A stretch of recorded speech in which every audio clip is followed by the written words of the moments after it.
anyways, back to another episode. I got two special guests here today. We got the Jeremiah Davis. We got the Jajuan Wells here with us today, man. Thank you for having me, man. How y'all doing, man?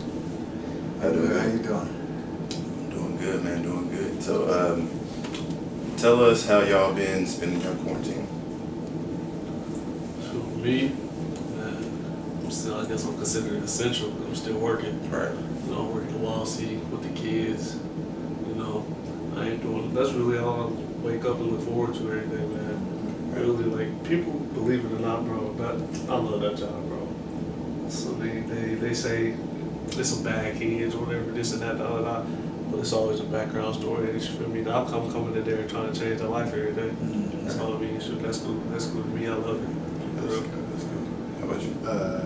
I've been doing just a lot of research, trying to make new connections, trying to make new networks and things like that. You know, it's idle time, yeah, but you know, people are still on their phones, Right. 24/7. Right. So you know, you never know who you can get in contact with or make old contacts. You know, or make some new contact. All right, nice. So y'all both have a pretty good basketball background. So I'll start with you. But what does basketball mean to you, and how did you end up falling in love with the game, and what made you want to hoop?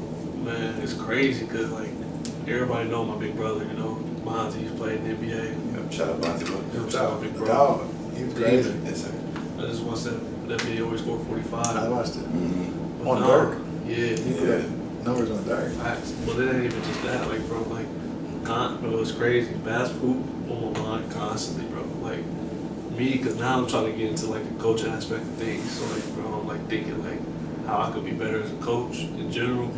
But, like, coaching, I'm just trying to, like, you feel me,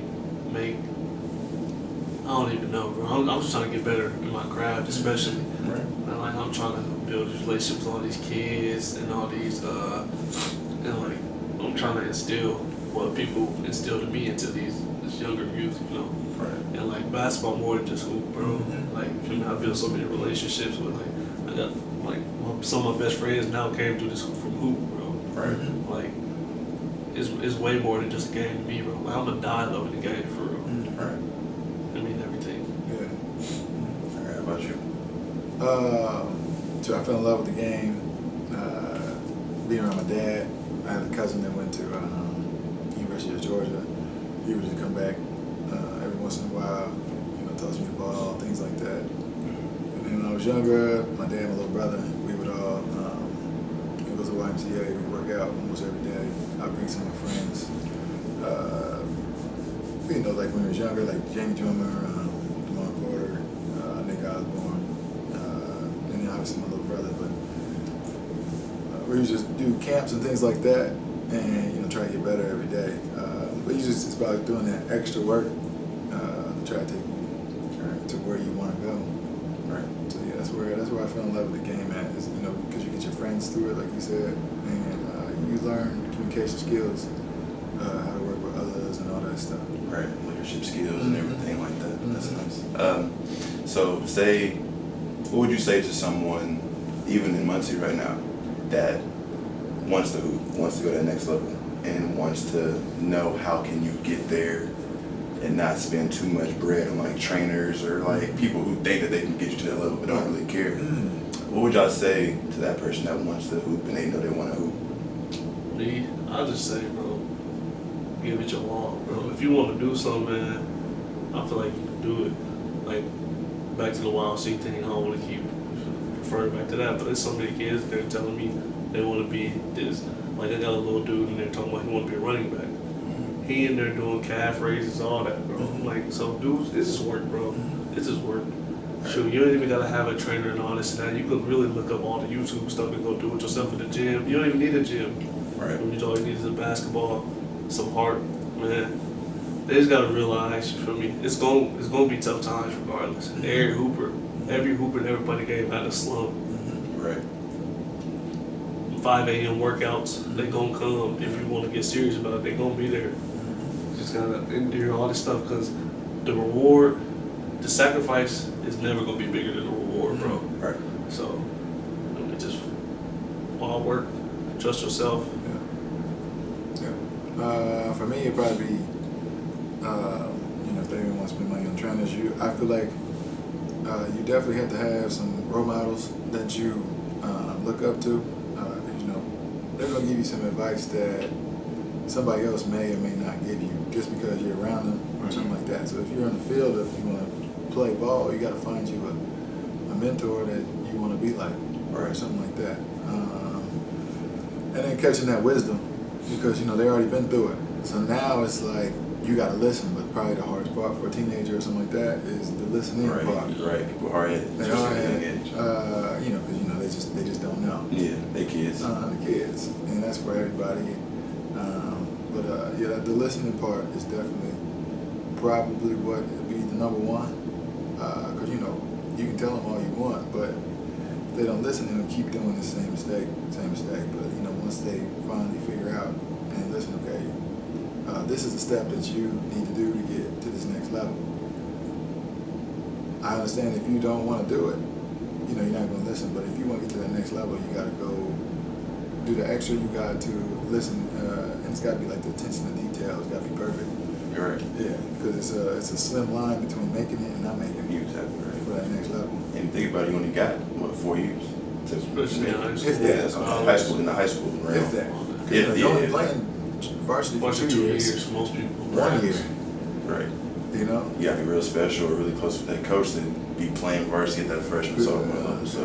Well, it ain't even a coach. Like, I feel like half the people got it messed up. Like, they be so dependent, and then coaches like to get them out there. Mm-hmm. Like, you can get yourself out there. Yeah.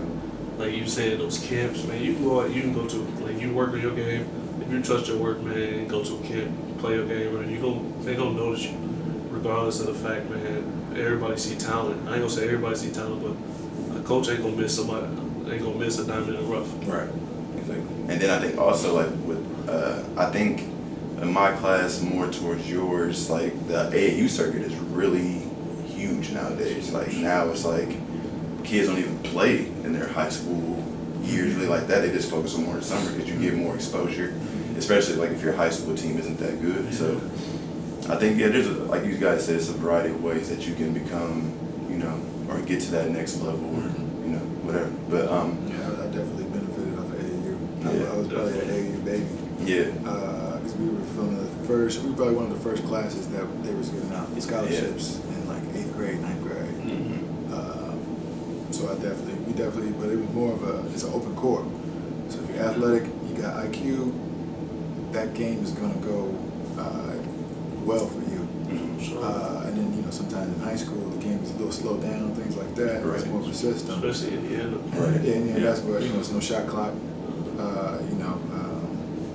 It's a lot of motion, a lot of this and that. No disrespect to it, but nowadays the game is up and down, and especially if you got athletes to run. Oh yeah.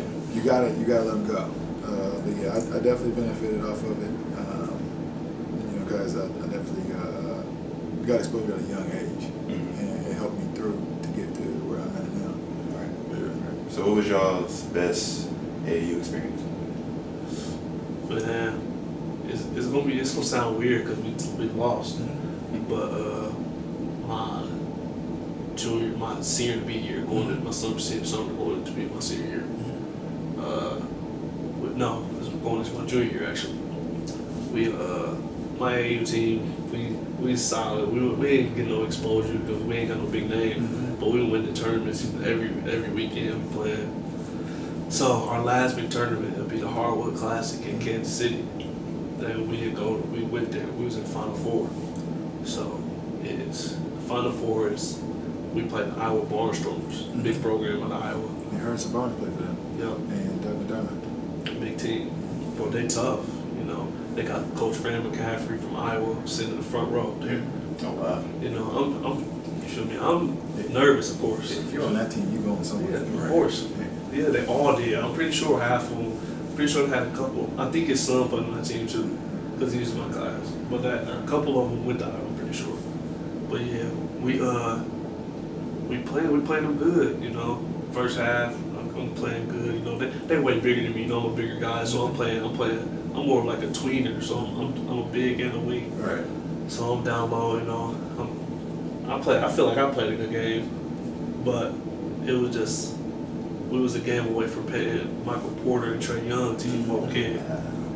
So, I mean, I'm upset with myself, but I can't be upset with myself because, like, on paper, bro, they had their guards 6'3", 6'4", 6'5". Come on, like they that's the formula for winning, bro.